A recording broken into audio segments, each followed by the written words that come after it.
Yo a Scorsese lo entrevisté hace muchos años, curiosamente. No me digas. Sí, le hice una entrevista para El País Semanal cuando estrenó Casino. Me enviaron a Londres, hicieron una premiere y tal, y luego le entrevisté allí. Un tío muy interesante. ¿Principios de los 90? Casi no. ¿O ya avanzados? Sí, los avanzados 90? los 90, sí. Avanzados los 90. Ya había yo vuelto de Estados Unidos y tal. Vamos a poner 98, a lo mejor me equivoco, pero por ahí. Uh-huh. ¿Y cómo fue el encuentro con Scorsese? ¿Cómo es Scorsese en las distancias cortas? Es un hombre muy, curiosamente me pareció una especie como de hombre muy dandy.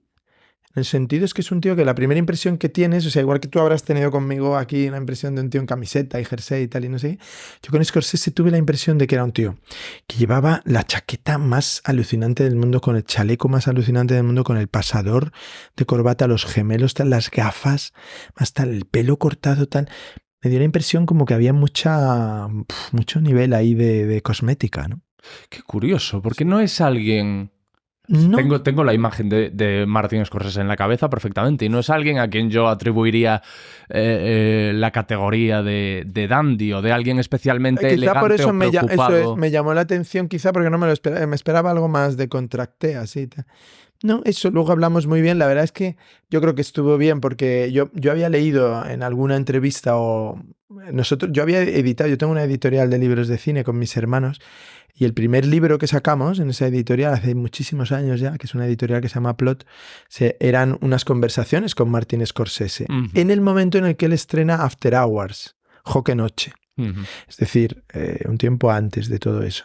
Entonces yo era, claro, muy fan de Scorsese y sabía mucho de él. Y entonces había leído, le había oído contar que él en su despacho tiene un póster de Nazarín de Buñuel.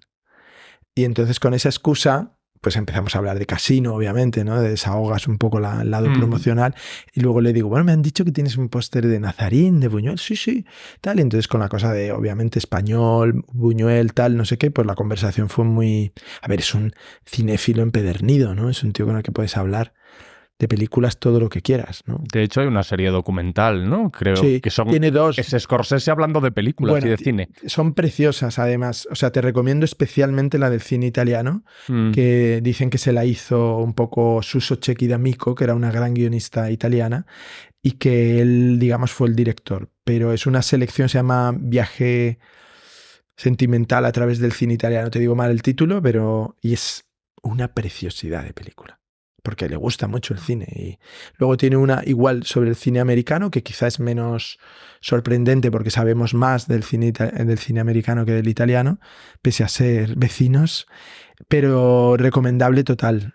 Yo además soy un fan del cine italiano, y especialmente del cine de posguerra, el cine italiano que va del año 40 al año 65, me parece el mejor cine del mundo. Y entonces Scorsese entra ahí. Y claro, te da mucho placer que un director norteamericano consagrado tenga las ganas y el tiempo de reivindicar las películas de Rossellini, de Vittorio De Sica, de Monicelli, de Dino Risi incluso, ¿no? ¿Y te resultó accesible él? No. No, me resultó una persona, o sea, me resultó una star. Sí. Pero esto pasa mucho cuando vas como periodista, tú lo sabes, ¿no? No puedes aspirar a que en una entrevista alguien te conceda un poco de espacio. Pero sí notas en unas personas más cercanía que en otras, y en él sí, obviamente, claro. Casino, estamos hablando de un momento de él rutilante, tiene muchísimo éxito y tal. Pero bien, no, fue una conversación agradable, no tengo queja. Es que justo el otro día, hace nada, hablé con Andrés Oppenheimer, uno de los periodistas más importantes de Argentina. A su padre Walter. Sí. Pues Andrés es un fenómeno y que ha hablado con las personas, Bill Gates, no sé si el Dalai Lama, con los principales líderes mundiales y con las personas más influyentes del planeta.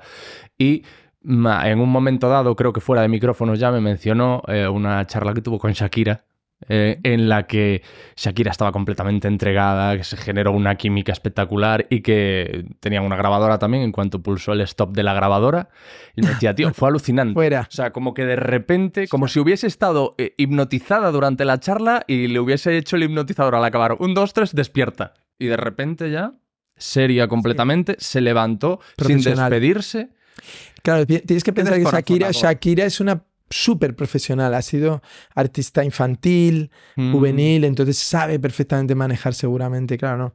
La traté una vez, muy, muy levemente, en un autobús del Barça, de familiares del Barça, que íbamos a la final de un mundialito en Yokohama. Uh-huh. Y ella, o sea, la traté, estuvimos juntos en ese autobús, nos saludamos y tal.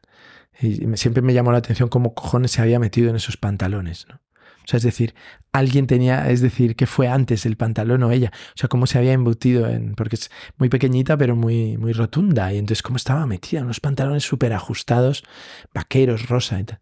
Es muy profesional. Esto te lo encuentras en mucha gente, ¿no? Hay una profesionalidad y bueno, tampoco, como periodista muchas veces tampoco debes querer romper esa barrera porque ya ellos tienen sus amigos o sus tal, no sé qué. Yo ejercí mucho cuando viví en Estados Unidos 1 año y medio y trabajaba haciendo entrevistas y entrevisté a muchísima gente del mundo. Me vivía en Los Ángeles, iba a la escuela allí. Entonces yo le había dicho a los del país, porque había trabajado de becario ahí, que si necesitaban algo que me llamaran. Entonces empezaron a llamarme, oye, ¿quieres entrevistar a tal? Y entrevisté, increíble, una lista increíble, ¿no? De, yo qué sé, desde Tom Cruise hasta Sylvester Stallone, Demi Moore. Pero, o sea, es decir, les conoces, tienes un retazo de ellos, pero no puedes aspirar a que ahí se produzca un feeling o un tal, son súper profesionales. Y gente con la que se produce un feeling es un feeling simplemente que notas como que les gustan tus preguntas, les gusta tu actitud y ya, ¿no? Y eso me pasó con algunos. Me acuerdo que, por ejemplo, una persona que me gustó muchísimo fue Meg Ryan, que entonces era una superstar y acababa de estrenar esa película que se llama Sleepless in Seattle, dirigida por Nora Ephron, y entonces tuve que hacerla y de eso que sales y a los 20 minutos dices, qué tía, o Andy McDowell, por ejemplo. También gente con la que hablas y tienes una sensación así de... Sí. Stallone, por ejemplo.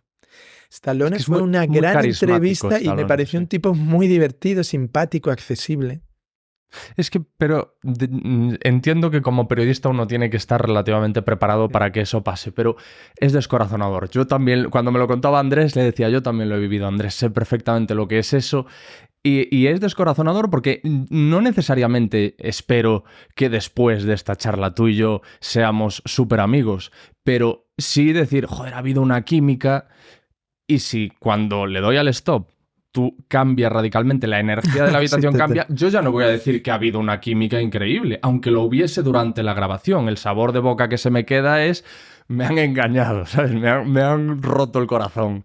Y ahí lo entendí perfectamente cuando él decía eso.